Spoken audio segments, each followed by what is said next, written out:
presents Hollywood.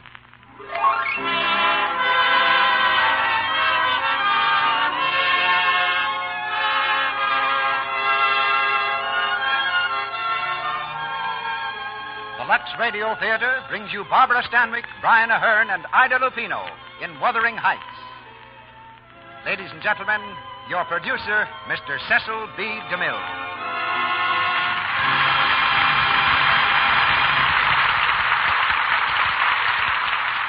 Greetings from Hollywood, ladies and gentlemen. Tonight's play is a powerful, gripping tale, written by a girl whose life was as bleak as the somber Yorkshire moors where the story is laid. It's already stirred many millions, as it will tug at your heartstrings tonight. And it's an actual fact that you, our listeners, are producing it, for it was your letters asking for Wuthering Heights that started me in pursuit of it. May I read you one of the many letters requesting Emily Bronte's masterpiece? This letter says, I'm wondering, could you give us Wuthering Heights? If I thought my request could be granted, I should be thrilled to the skies. I think it's one of the greatest love stories that's ever been told, and leaves you with something to think about. Then our fair correspondent adds, with a twinkle in her pen, if Wuthering Heights is staged, I shall use 2 cakes of Lux toilet soap each week instead of 1. It's very gratifying to me that the products behind this theater, Lux toilet soap and Lux Flakes, are of such incomparably high standards that I have no hesitation in asking you to purchase them. And now just a word about how I came to cast tonight's play. The part of Kathy requires great talent in an actress, but above all, it demands sincerity. And that alone was enough to make Barbara Stanwyck our choice. I telephoned Barbara at our ranch to ask if she'd like to do Wuthering Heights, and found she was playing nurse in one of the stables where a blessed event had just taken place. Barbara reported that both mother and son were doing nicely, and gave me a confidential tip that the son looked like a sure winner in the Kentucky Derby of 1942. But of more immediate importance was Barbara's eagerness to do Wuthering Heights. Then we discovered that Brian Ahern had tramped over the Yorkshire moors many times, and that one of his secret ambitions was to play the part of Heathcliff. That solved a very knotty problem, for it's a role that demands rare strength and fire. For the part of Isabella, we selected Ida Lupino, one of Hollywood's rising young dramatic actresses, because she, too, has that emotional power which every character in this play seems to require. From the motion picture cast of Wuthering Heights, we have Sarita Woonton, Douglas Scott, and Rex Downing to play Kathy, Hindley, and Heathcliff as children. Now the players are on the stage, and our drama's about to begin. We raise the curtain on Act 1 of Wuthering Heights, starring Barbara Stanwyck as Kathy, Brian Ahern as Heathcliff, and Ida Lupino as Isabella.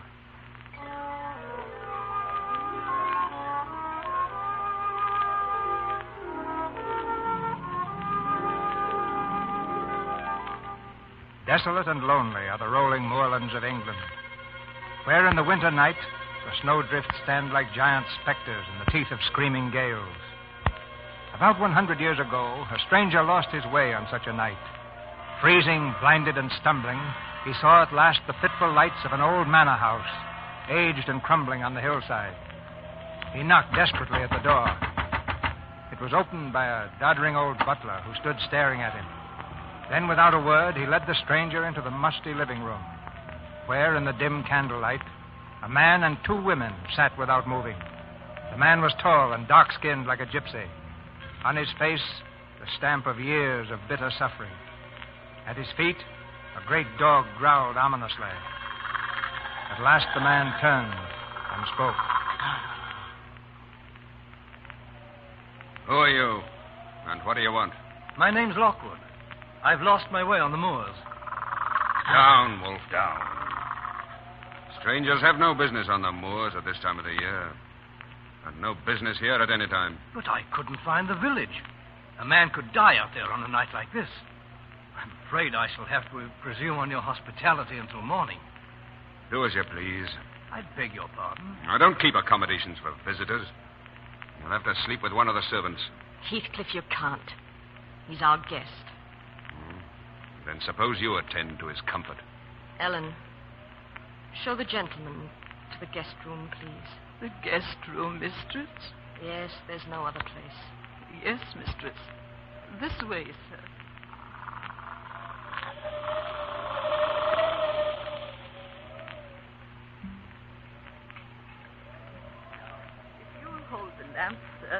while I unlock the door. Of course. Mind you don't stumble on the carpet. It's about falling to pieces, I'm afraid. You call this the guest chamber? It was once. It's a trifle depressing. May I light a fire? No fire will burn in that grate, sir. The chimney's been clogged for years. Must have been a fine old house once. What's it called? This is Wuthering Heights, sir. And the tall chap downstairs with the piercing eyes. That'll be Master Heathcliff, sir. And the once lovely lady who looks at him with fear. That's his wife, Mistress Isabella. Well, good night, sir. If you want anything, there's the bell rope. My name is Ellen. Thank you, Ellen. Good night. Good Lord. The window, the catch broke in the wind. Stand back. I'll close it.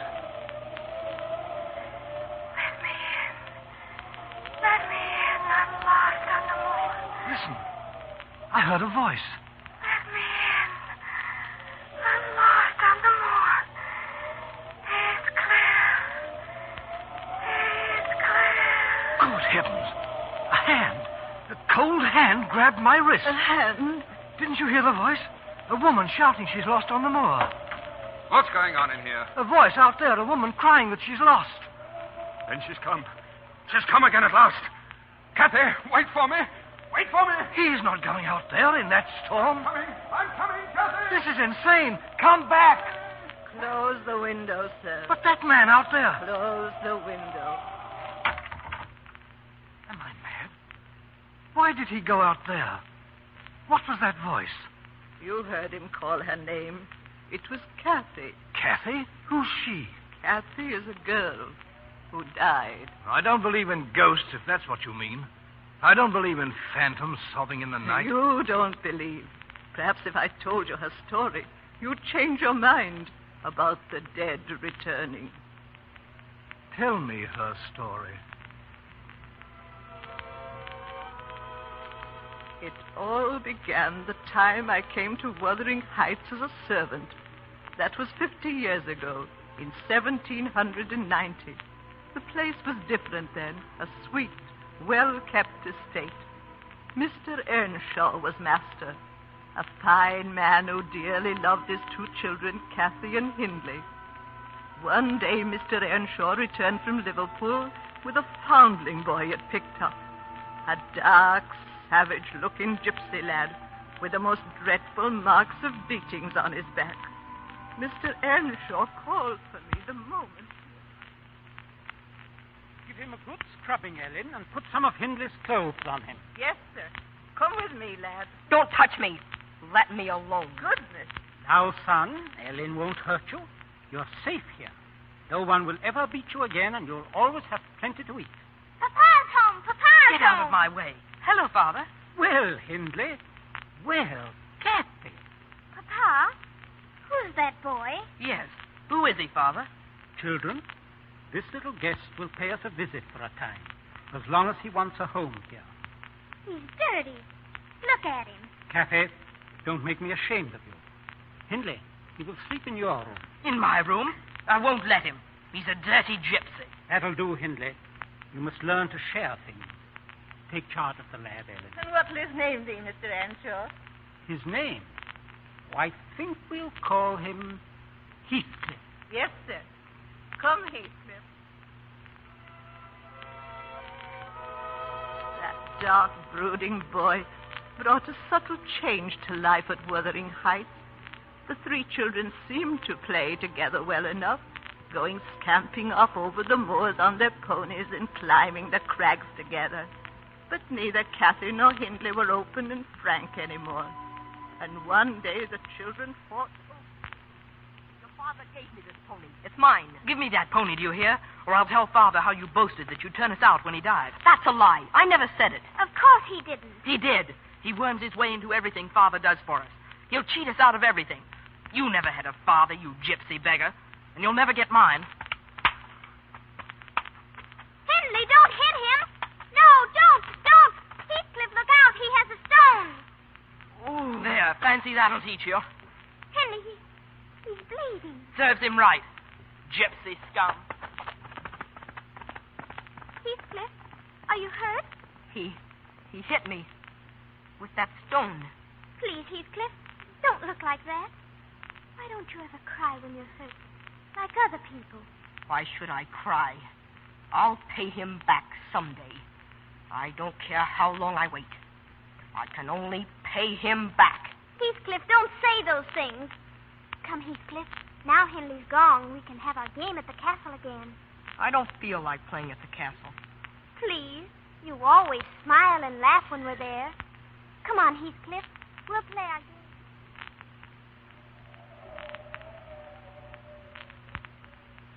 Don't frown so, Heathcliff. Sit here beside me on the stone, and we'll look out over the moors. This is our castle. Castle? It's Penistone Crag, and you know it. It's not either. This is your castle, and you're a prince in disguise. Tell me about it. Again. It's all true. Cross my heart. Your father was Emperor of China, and your mother, a Queen of India. You were kidnapped by wicked sailors and brought to England. Don't make fun of me, Kathy. I'm not making fun of you. You're a really and truly prince, and I'm your slave. You're not my slave. You're my queen, Kathy, and you'll always be my queen. Nobody else will make you his queen. You hear? Yes, Heathcliff. Your queen. And that's the way they grew up, wild and free, roaming the moors together. But Hindley grew more and more jealous. Kathy was 18, and Hindley past 21 when Mr. Earnshaw died. Good man.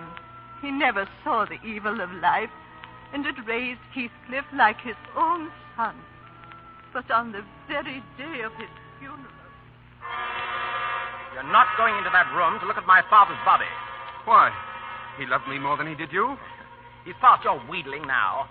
I'm master of Wuthering Heights. If you want to stay here, we've need for a stable boy. A stable boy? That, or get out. And that's what he became. Heathcliff, who had lived under this roof as one of the family, was a stable. Well, give me a hand up to my saddle. Very well. Sir, you gypsy beggar. How many times must I tell you? Sir? That's better. By the time I come back in the morning, I want these stables scrubbed. Scrubbed, you understand? And if they're not, I'll thrash you till my arm drops.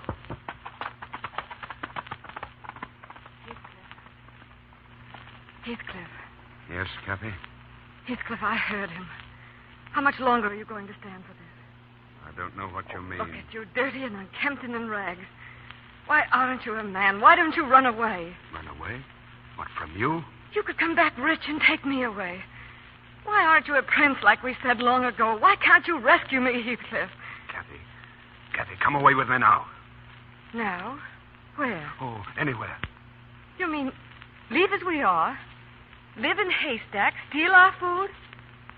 Oh, no, Heathcliff, that isn't what I want. Oh, you just want me to go off, alone. Well, it won't do. I've stayed here since your father died, been beaten and cursed like a dog, abused and driven mad, just because I could be near you. And like a dog, I'll stay to the end. To the end.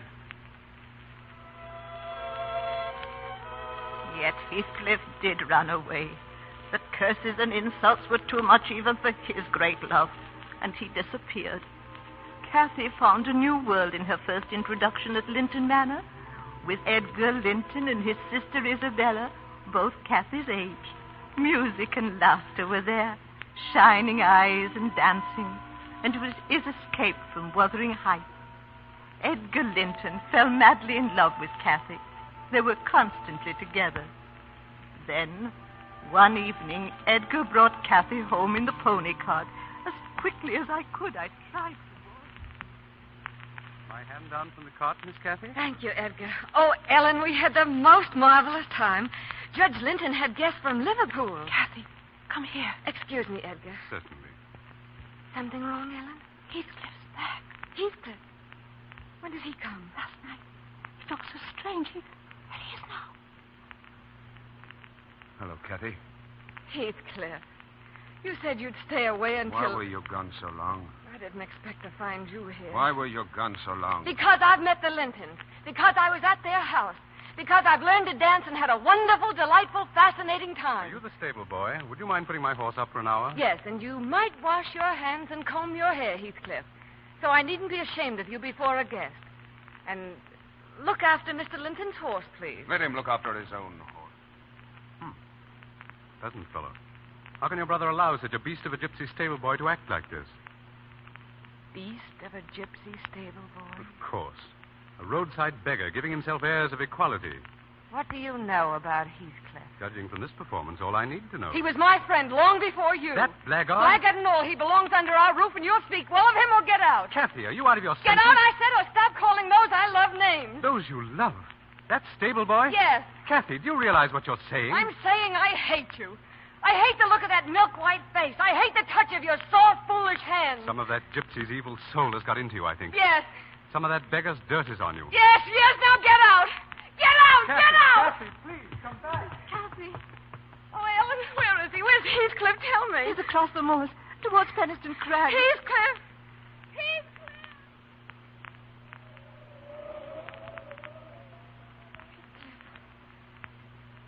Heathcliff. You've forgiven me. Oh, say you've forgiven me. It wasn't your heart that spoke, Kathy. No, my darling. Because my heart is yours. Kathy. The clouds are lowering over Jimerton Head. Yes. Oh, see how the light is changing. Oh, Kathy, you're such a part of all this. Perhaps we belong to the moors, you and I. Oh, Heathcliff, make the world stop right here. Make everything stop and stand still and never move again. The moors never change. You and I never change. The Moors and I will never change. Don't you, Kathy? I can. No matter what I say or do. This is I forever. Kathy. Oh, smell the heather, Heathcliff. Fill my arms with heather, all they can hold. Kathy, you're not thinking of that other world Oh, now? don't talk, darling, don't talk. All this might disappear.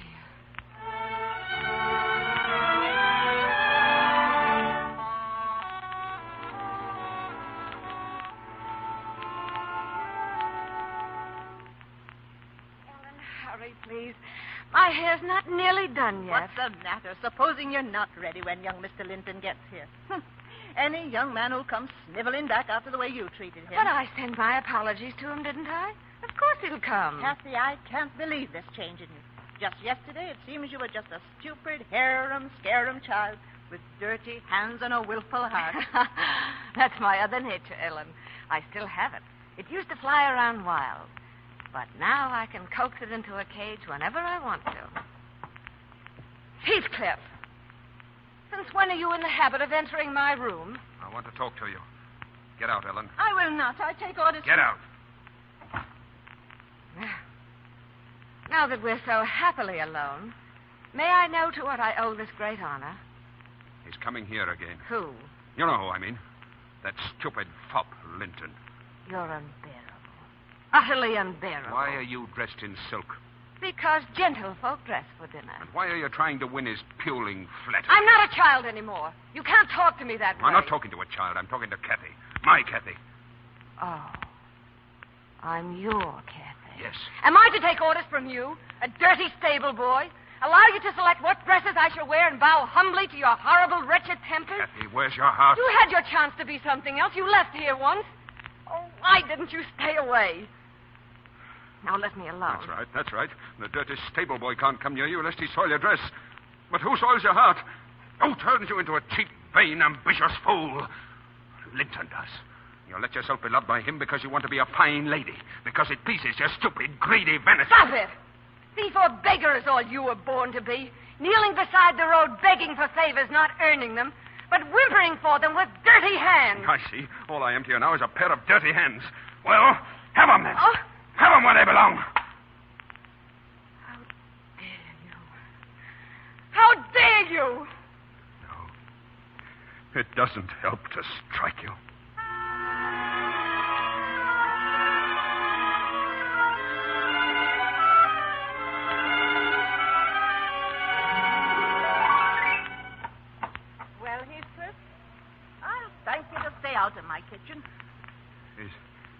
Kathy still with him? Yes, she is. What's the matter with you? What are you staring at? I want to crawl to her feet, whimper to be forgiven for loving her, for needing her more than my own life, for belonging to her more than my own soul. I want to beg for a smile. I don't care if she loves Linton or whom she loves. If only she'll look at me and say my name. Oh, Heathcliff, you... Ellen! Coming out. Get out, Heathcliff. I'll wait outside the door. No, you can't. I want to be where I can see her and hear her. Heathcliff. Ellen, where are you? Oh, here you are. Yes, Miss Kathy. Has Mr. Linton gone? He just left. Oh, Ellen, I've some wonderful news Well, for the you. kitchen's no place for that dress. Come inside. No, listen. Edgar has asked me to marry him. What did you say? Well, I'm to give him my answer tomorrow. Kathy, do you love him? Of course. Why? Now, isn't that a silly question?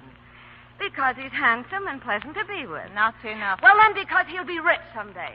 And I'll be the finest lady in the county. Oh, Ellen, it would be heaven to escape from here. What about Heathcliff? Heathcliff. Ellen, you know he gets worse every day. It would degrade me to marry him. I wish he'd never come back. What was that? I think... Oh, nothing. The wind, perhaps. Well, my darling, if Master Edgar and his beautiful home mean heaven to you, you'd better enter that heaven and take your place among the Linton angels. The only thing is, I wonder if I belong in heaven. I dreamed once I was there. And I broke my heart with weeping to come back to earth, to the bleak moors. And I awoke, sobbing with joy, on top of Wuthering Heights. And so, you see, Ellen, I suppose I've really no more business marrying Edgar Linton than I'd have in heaven. But, oh, Ellen, what can I do? You're thinking of Heathcliff? Who else? He's sunk so low. He seems to take pleasure in being mean and brutal, and yet he's more myself than I am. Whatever our souls are made of, his and mine are the same. Everything he's suffered, I've suffered too. The little happiness he's known, I've known.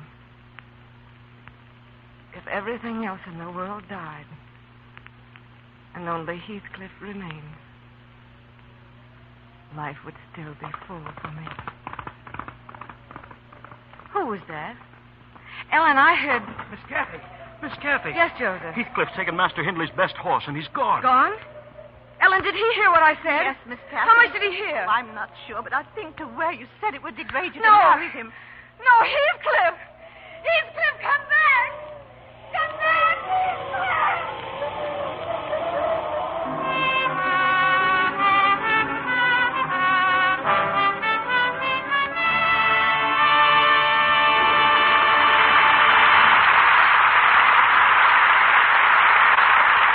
Curtain falls on the first act of Wuthering Heights. Stormy conflict and adventure lie ahead for Kathy and Heathcliff in the second act of our play. But this is intermission time, and Mr. Ruick is going to tell you a little story that he told me at rehearsal yesterday. Ladies and gentlemen, in this brief intermission before our stars, Barbara Stanwyck, Brian Ahern, and Ida Lupino, return in Act 2 of Wuthering Heights, I should like to say a word about the product which brings you tonight's play, Lux Toilet Soap. I just want to tell you what a lovely and intelligent lady, whom I know here in Hollywood, said to me the other day. She knows that I talk to the Lux Radio Theater audience each Monday night, and we chatted about the program for a while. Then she said something I'd like to pass on to you. She told me that she thought I ought to tell our women listeners of her own experience with Lux Toilet Soap. You'll be interested to know that the lady in question was Joan Bennett. She said, I think you could be even more emphatic than you are about your soap. Here's what I mean. For example, some years ago, I used to buy an expensive soap. Then I found Lux Toilet Soap in a neighboring star's dressing room and tried it. I liked it better than the soap I'd been using. It seemed milder, gentler, and it agreed with my skin. Well, since then, I've been one of your most enthusiastic users. And here's what seems to me so marvelous. For a few pennies, literally, I get a beautifully made, subtly perfumed complexion soap that I like better than the very expensive one. Why don't you tell women what a bargain Lux soap is? It is interesting to realize that for a few pennies, any woman can buy the very same soap that the lovely screen stars use, 9 out of 10 of them, to help keep their complexions lovely. I'm sure I don't need to remind the women in our audience that taking care of your complexion, making the most of your looks, pays rich dividends in the admiration and love of those around you and in bringing you romance and keeping it. No woman ever quite outgrows the longing for romance, the need for it. No woman ever grows tired of hearing the lovely things that loveliness makes people say. There's a song you may remember that says the kind of things I mean exceptionally well. If there is someone lovelier than you, then I am blind, a man without a mind. If there is someone lovelier than you. But no, I am not blind. My eyes have traveled everywhere in hopes that I might find a creature half so fair. If there is someone lovelier than you.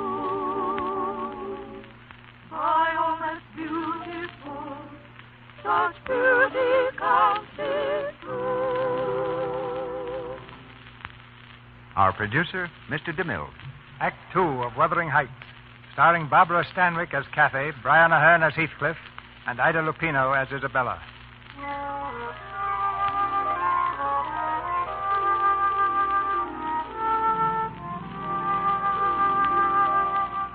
On that stormy winter night, a century ago, the traveler Lockwood sat in the musty guest room at Wuthering Heights, listening to the story told him by the old servant, Ellen.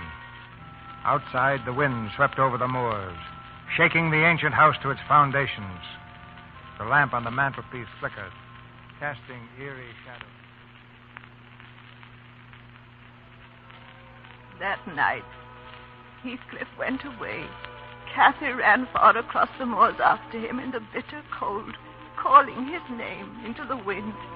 Hours later in the morning, Edgar Linton found her, half frozen in her silken party dress, unconscious on the crag the children used to call the castle.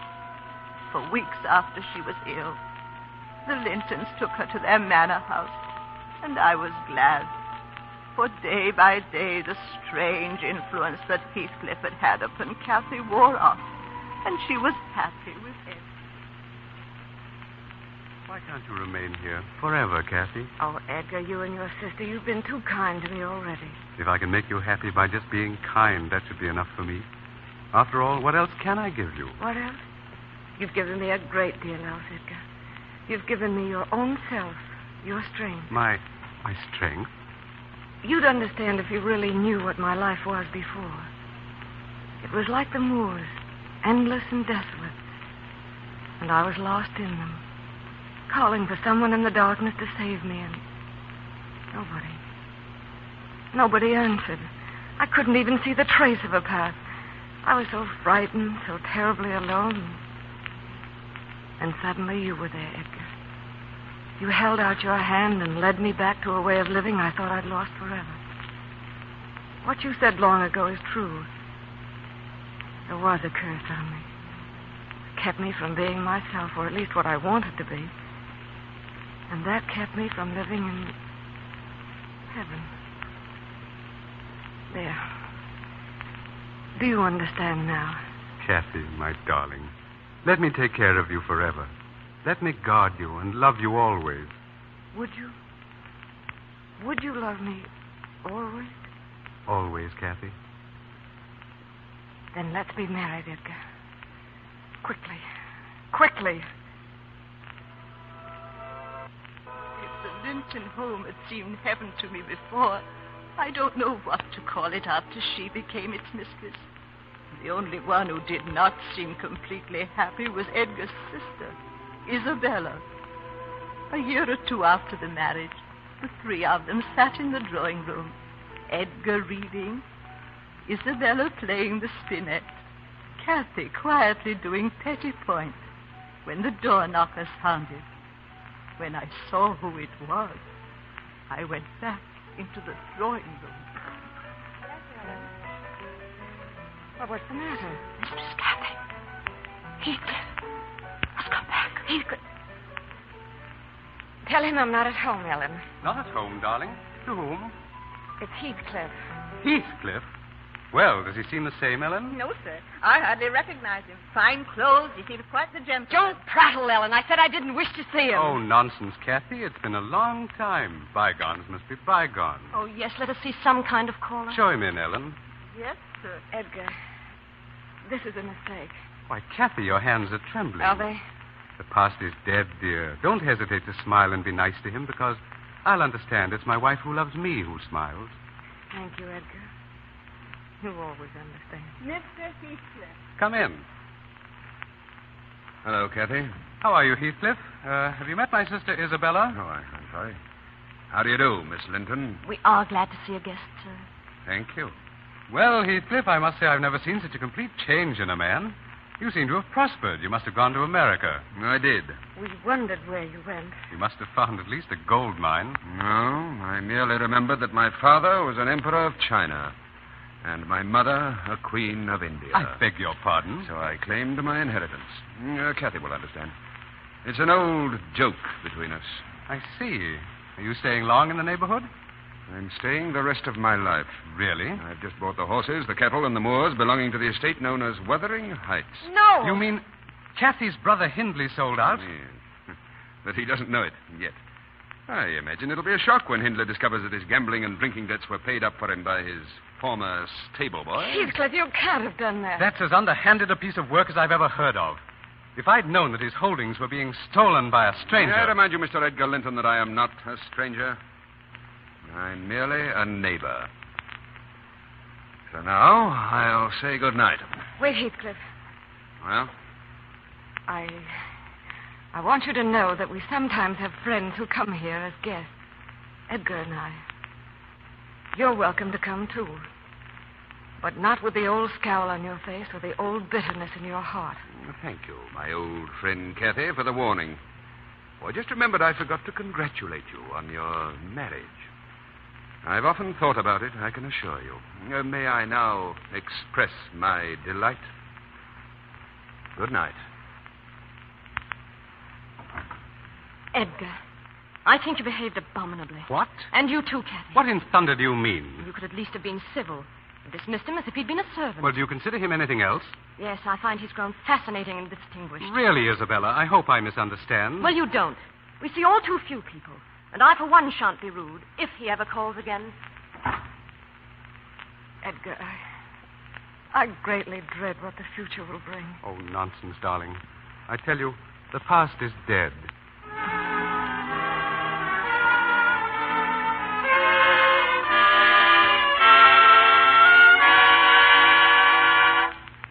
That's all, Joseph. You'll stay on, of course. Thank you, sir.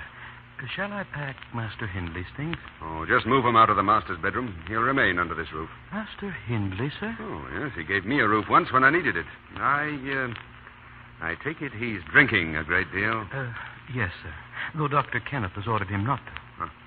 Well, give him all the drink he wants. Yes, sir. A lady is waiting to see us, sir. A lady? From Linton Manor, sir. Why didn't you tell me? In the future, announce visitors at once. Oh. Miss Linton.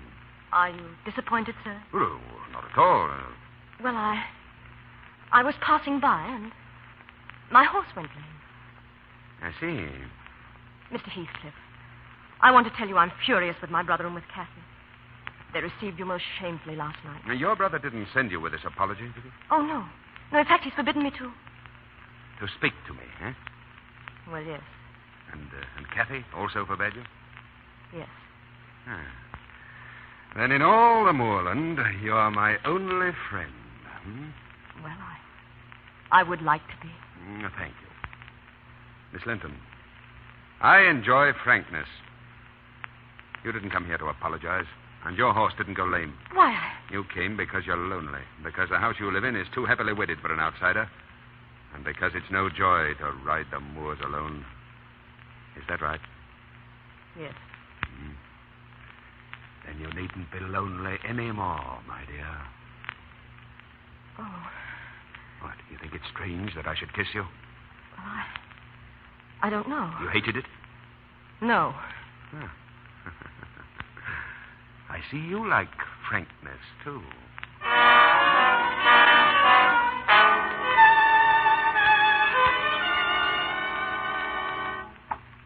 Oh, come in, Kathy. Wasn't it a lovely dance tonight? Though I think you could have been more gracious to my guest. Isabella, may I speak to you for a moment? Well, You behaved disgracefully. how may I ask? It was bad enough asking Heathcliff here without consulting us or preparing You'd us. have forbidden me. But to make a spectacle of yourself, to throw yourself at him the way you did. Well, nobody else would pay attention to him. You refused to dance with him. I had to dance every dance as a result. Oh, you fool. You vain little fool. Really, Kathy. I'm going to open your eyes, Isabella. He's using you. Using you to be near me. To smile at me behind your back. To stare at me until our guests fear his murderous gypsy look. To try to rouse something in my heart that's dead. And I'll not let you help him any longer. So that's what you mean. It's you who are vain and foolish, Kathy. Heathcliff's in love with me. It's a lie. It's not a lie. He told me so. He's kissed me. Yes, kissed me. Held me in his arms. Told me he loves me. Oh. I'm going to your brother. Yes, go to Edgar. Tell him Heathcliff asked me to marry him. And that I've said yes. You hear? Yes. You can't. He's not a man. He's something horrible and dark to live with. I know why you say these things. Because you love him. How dare you say that? Yes, you do love him. You're mad with pain and jealousy at the thought of my marrying him. Because you want him to pine for you, dream of you, die for you, while you're safe as the lovely Mrs. Edgar Linton. You won't have him happy. You want to hurt him, destroy him. But I want to make him happy. And I will. You hear? I will.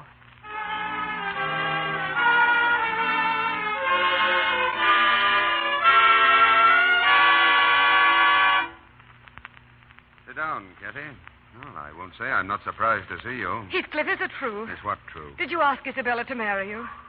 Oh, Heathcliff, you mustn't do this villainous thing. She's never harmed you. No, but you harmed Then me. punish me. And that's what I intend to do. I don't understand. Every moment I hold her in my arms, when I kiss her, when I promise her life and happiness, you'll be punished. You'd marry her to do that? Yes, to teach you the ways of pain and the hell that I'm in. Oh, Heathcliff, you can't. If there's anything human left in you, don't make me a partner to this crime. It's mad, it's stupid. If your heart were only stronger than your dull care for the world and its conventions, I'd live silent and content in your shadow, begging for an occasional word or thought as I used to do. But no!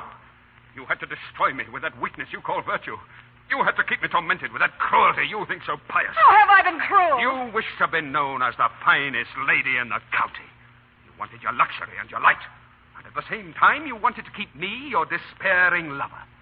Well, now that I am returned, had you given me the smile of love, I might have been content. But you needn't think of me now as your despairing and foolish lover. You can think of me as Isabella's husband. And be glad for my happiness. As I am for yours.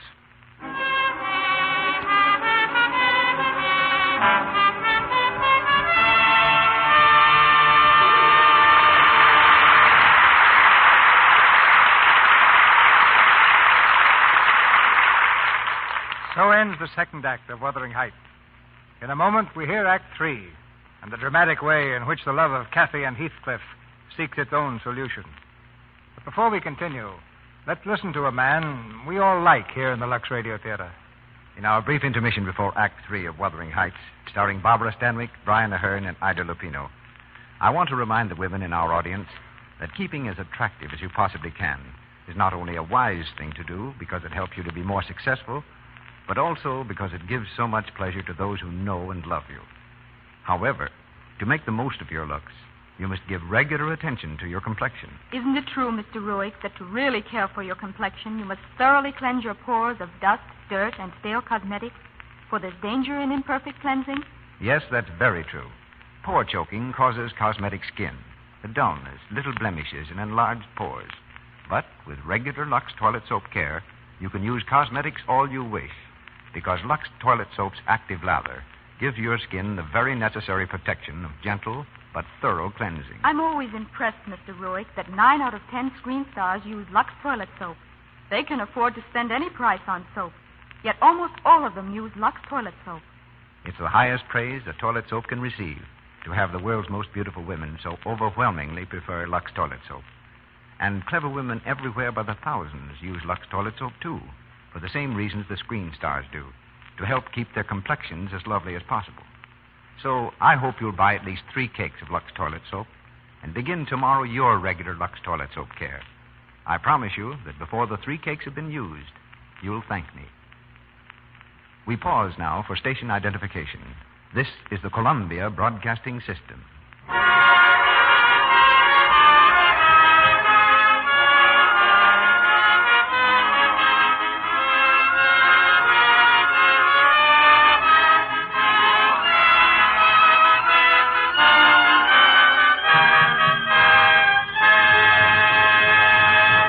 Once again, Barbara Stanwyck, Brian Ahern, and Ida Lupino in Wuthering Heights. In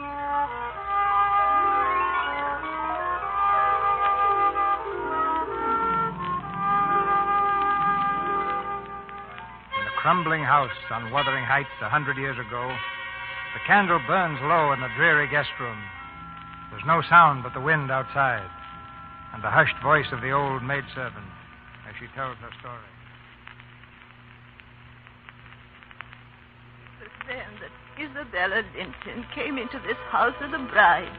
Yes, Heathcliff married her out of revenge. The same revenge that made him keep Hindley here. A staggering, broken fool, slowly drinking himself into the grave. Isabella learned the reason for her marriage to Heathcliff, but she was powerless to do anything. Then one day, Dr. Kenneth, an old friend, came to see her. He had come that morning from Linton Manor. Isabella, go back where you belong, to Edgar's house.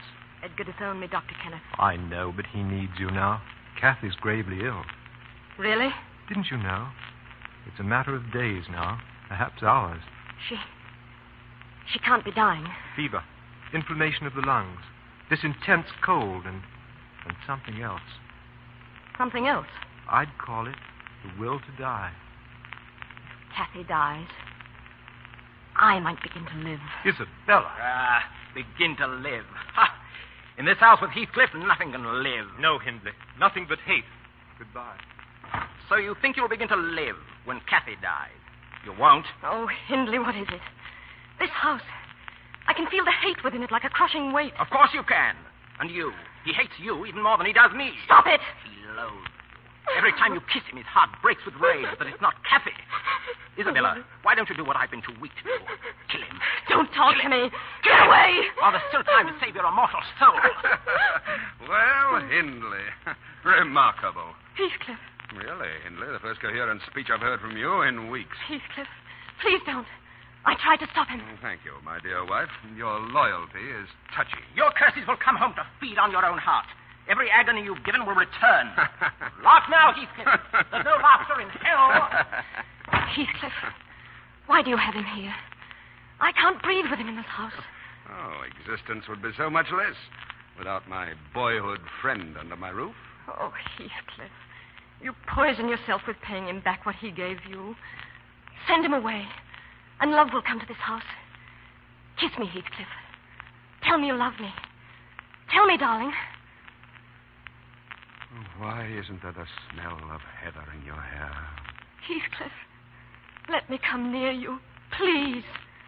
You're not as black and horrible as they say. It's just you're full of pain, all twisted inside. I can make you happy, my darling. Let me, please. You'll never regret letting me try. I'll be your slave. I'll bring life to you. Life and sunshine and freshness. Put your arms around me. Look into my eyes.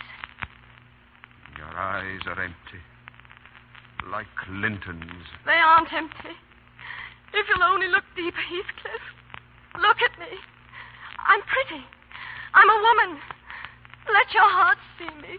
Just once. It's no use. Why did God give me life? What is it but hunger and pain? A naked runner in a storm of spears. Mistress Isabella. Ellen. What do you want here, Ellen? I've come from Linton Manor to speak to Mistress Isabella. And you'll do so in front of me. Her brother's asking that she come home for a visit. So he's lost some of his pride, has he? Well, there's none gone in this house. Please, Mistress Isabella. He needs you. Needs her? Now, what is this, Ellen? Why does he need her? Let go of me. Kathy's ill. Yes. She's dying. Tell me the truth. Yes, she's dying. Die? Joseph! You're not going, Heathcliff? Yes, Master Heathcliff. Saddle my horse at once. No, she belongs to Edgar. She belongs to me. If she's dying, let her die in his arms where she belongs. Let her die! Let her die! Now, who speaks of hate? Get out of my way. Heathcliff! No!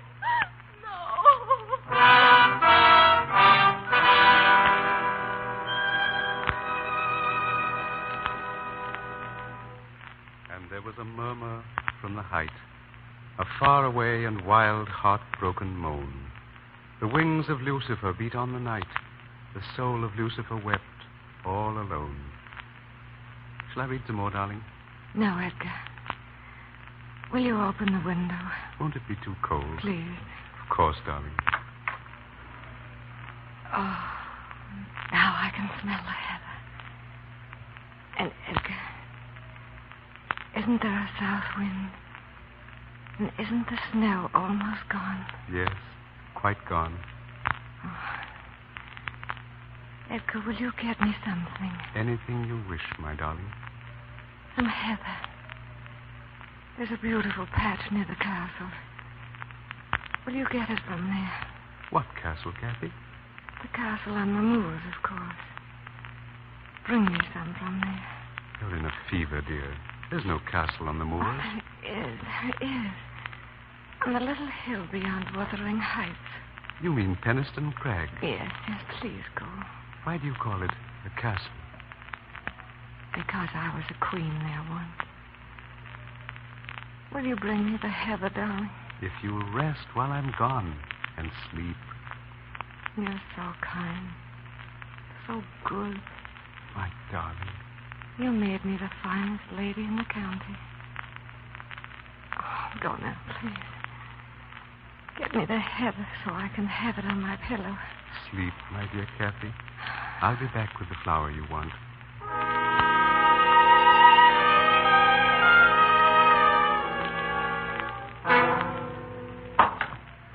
Where is she? Where's Kathy? She's not to be disturbed, sir. Master Edgar's gone for the doctor. Get out of my way.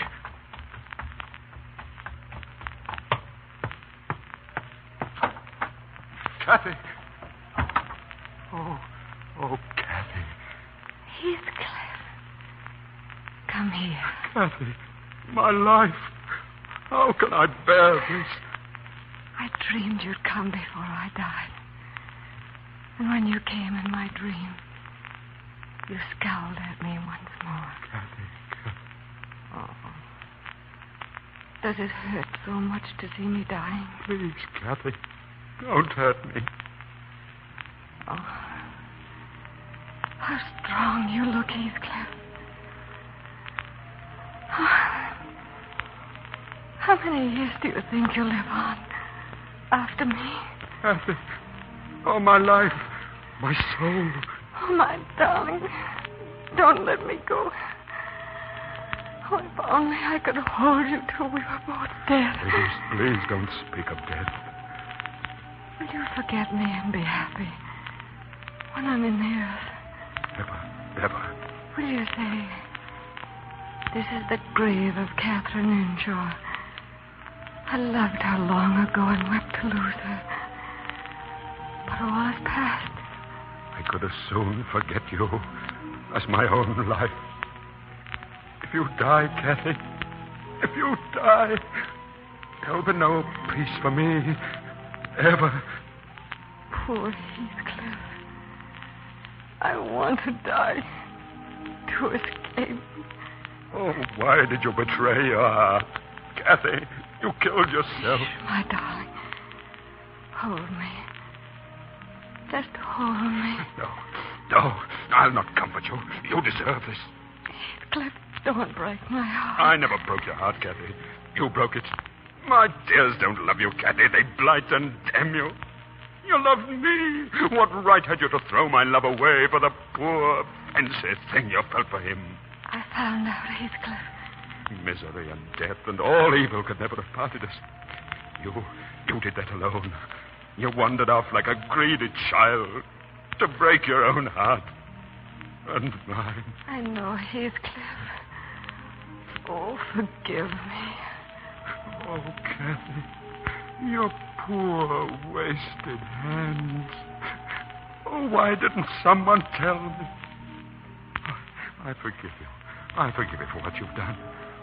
I love you. I love my murderer. Carry me to the window. Let me look at the moors with you once more. Oh, my darling, once more. Yes. Yes, yes. Oh, how lovely the sky looks. And over there is our castle. Remember? I'll never forget. The castle, Heathcliff. I'll be waiting there until you come. I'll be waiting there. Goodbye, Heathcliff. Kathy. Kathy? No! Heathcliff, they're coming. Master Edgar. Oh, for heaven's sake, go away and... Kathy. You're dead, Kathy. May your soul hear this before I go. May you not rest so long as I live on. I killed you. Then haunt me. Be with me always. Take any form you wish. Only don't leave me when I can't find you. I can't live without my life. I can't live without my soul.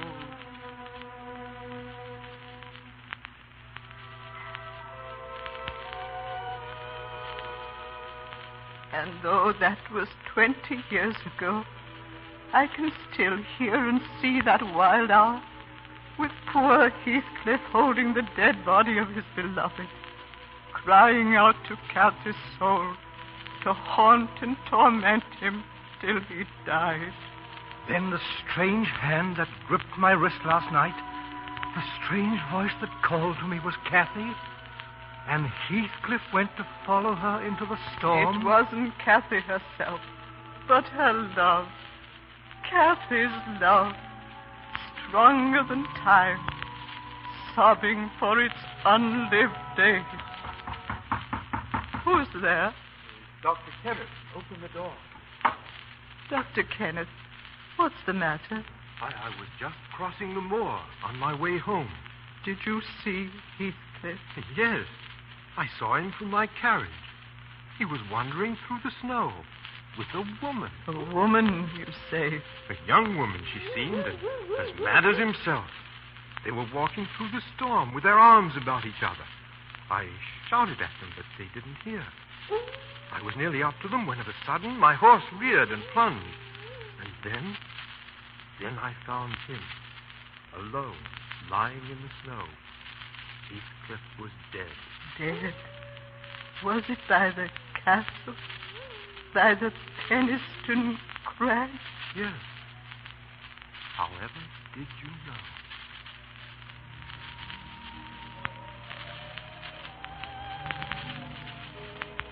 Look down, my Heathcliff. This is our castle, really, now. All the wild beauty of it. For your father was an emperor of China. Your mother, a queen of India. And this is our land forever. And our love.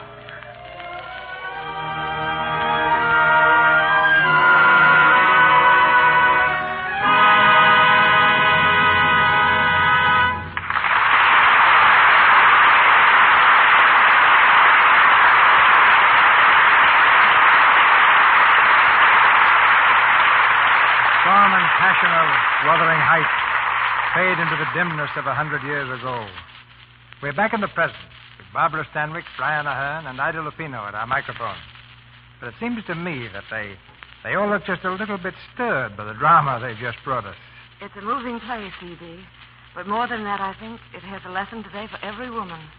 It shows the necessity of holding on to one's ideals. But Kathy gave up what she really wanted for position and security. That's a common failing among women, isn't it, Mr. DeMille? On the contrary, Ida. I think women are less likely than men to sidetrack their ideals. Well, whatever Kathy's faults, she was one of the most real characters I've ever come across. Yes.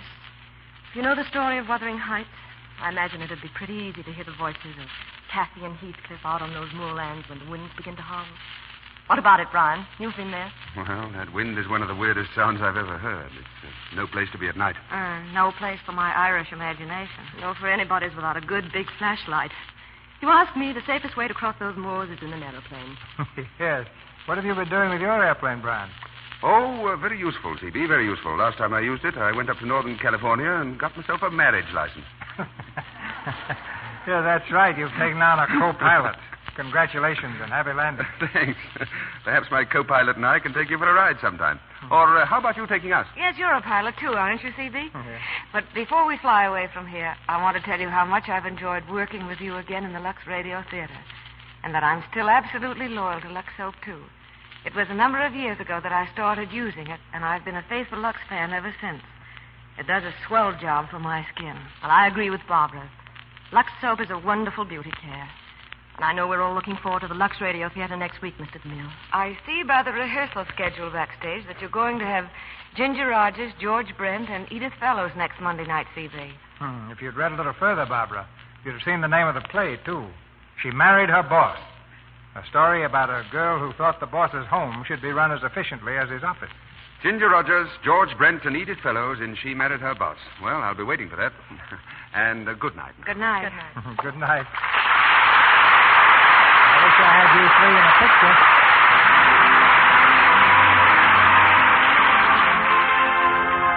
Our sponsors, the makers of Lux Toilet Soap, join me in inviting you to be with us again next Monday night when the Lux Radio Theater stars Ginger Rogers and George Brent with Edith Fellows in She Married Her Boss.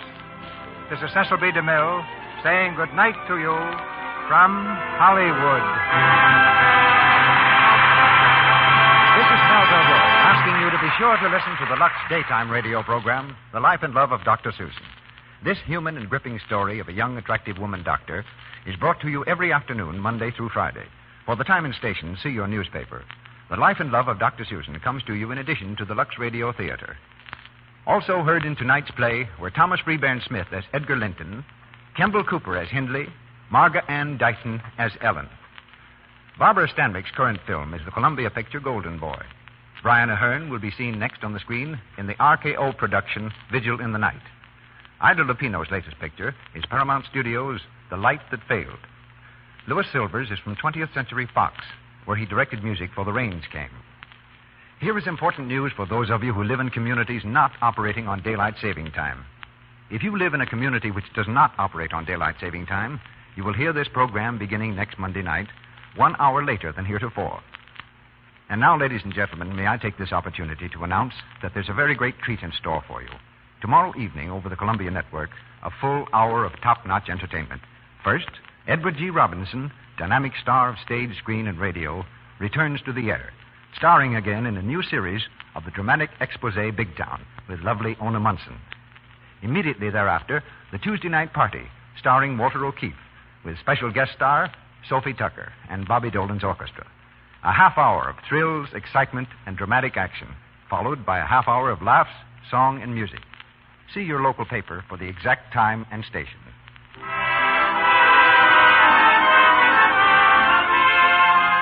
Melville Roy speaking. This is the Columbia Broadcasting System.